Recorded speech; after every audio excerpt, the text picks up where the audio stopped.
C'est quoi la différence entre l'orgasme et l'éjaculation?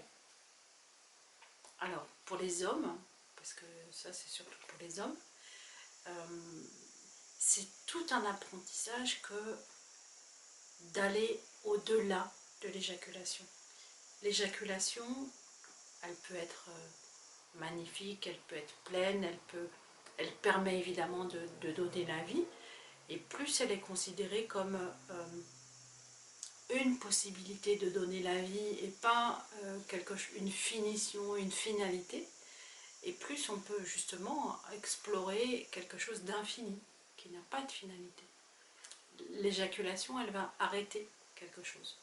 Il y a quelques hommes qui, juste après l'éjaculation, peuvent continuer, mais c'est en rien lié à l'orgasme. C'est-à-dire que les hommes peuvent apprendre à séparer l'orgasme de l'éjaculation.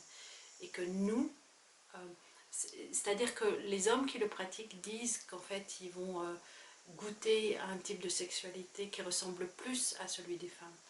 Dans, à la fois dans la plénitude, c'est-à-dire que quand on est dans un corps d'homme, on n'est pas dans un corps de femme et vice-versa, et du coup on ne peut pas exactement savoir qu'est-ce qui se passe chez l'autre.